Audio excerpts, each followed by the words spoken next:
Ever wondered where your hard-earned money really goes? You pay your taxes.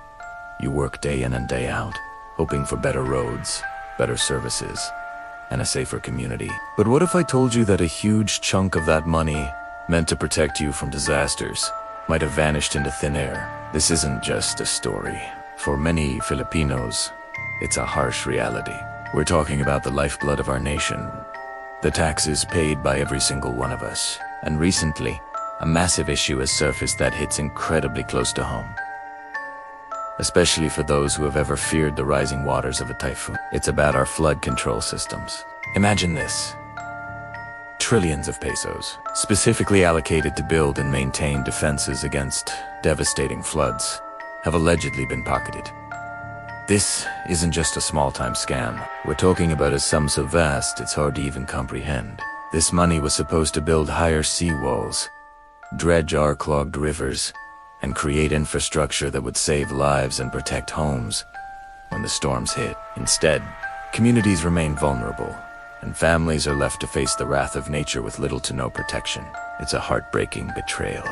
The funds that were meant to be a shield for the Filipino people may have instead lined the pockets of a few. This is why you often hear the term buhaya or crocodile in the Philippines when people talk about certain officials. It's a powerful and painful metaphor for a predator that snaps up everything it can, leaving nothing for anyone else. It symbolizes a system where greed can sometimes take precedence over the welfare of the people it is supposed to serve. Let's break down what this really means for the average Filipino.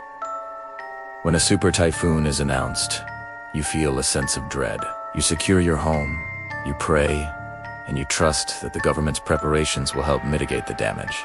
You trust that the flood barriers will hold and the drainage systems will work. But when those systems fail, not because of the storm's unprecedented strength, but because they were never properly built in the first place, the feeling turns from dread to anger. The stories are everywhere. You see news reports of people stranded on their rooftops, of entire towns submerged in murky water, and of livelihoods built over decades, washed away in an instant. And behind every one of these tragic images is the haunting question. Could this have been prevented if the budget for flood control was used as intended? How many homes could have been saved? How many lives could have been spared? This isn't an attack on every single person in government. There are many dedicated and honest public servants who work tirelessly for the good of the country. They are just as frustrated as we are. They see the same problems and feel the same sense of injustice. The issue lies with those who see public office not as a sacred trust, but as a personal bank account. This cycle of corruption erodes more than just our infrastructure. It erodes our trust. It makes people cynical. It makes them feel powerless.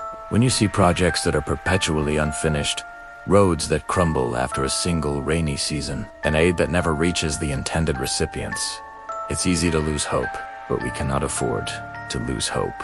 The Philippine flag, which we so proudly display, represents our resilience, our courage, and our unwavering love for this country. It's a symbol of a nation that has weathered countless storms, both literal and metaphorical. It stands for the collective spirit of the Filipino people, a spirit of bayanahan, of community, and of looking out for one another. That flag reminds us that the Philippines is not defined by its corrupt officials, but by its people. It's defined by the everyday heroes who step up when disaster strikes, the neighbors who help each other, the volunteers who pack relief goods, the honest workers who continue to believe in a better future. So, what can we do? The first step is to be informed. We need to ask the hard questions. We need to demand transparency and accountability from our leaders. We must track where our taxes are going and speak up when we see something wrong. It's our right and our duty as citizens. We need to support and elect leaders with a proven track record of integrity, not just those with popular names or empty promises. We need to be vigilant during elections and choose officials who will truly serve the people, not their own interests. It's about making our voices heard, not just on social media, but in our communities and at the ballot box. Think about the future we want for our children. Do we want them to live in constant fear of the next typhoon, wondering if their homes will be safe? Or do we want them to grow up in a country where they can trust that their government is doing everything in its power to protect them? A country where public funds are used for public good, creating a safer, more prosperous, and more just society for all. The fight against corruption is a long and difficult one. It's not a battle that can be won overnight, but it's a battle we must fight. It's a battle for our homes, our families, and our future. It's a battle for the soul of our nation. Every time you see the Philippine flag, let it be a reminder of what we are fighting for. Let it fuel our desire for a government that is worthy of its people, a government that is as strong, as resilient, and as full of heart as the Filipino spirit itself. Let's continue this conversation. Let's keep demanding accountability. And let's work together to build a Philippines we can all be proud of.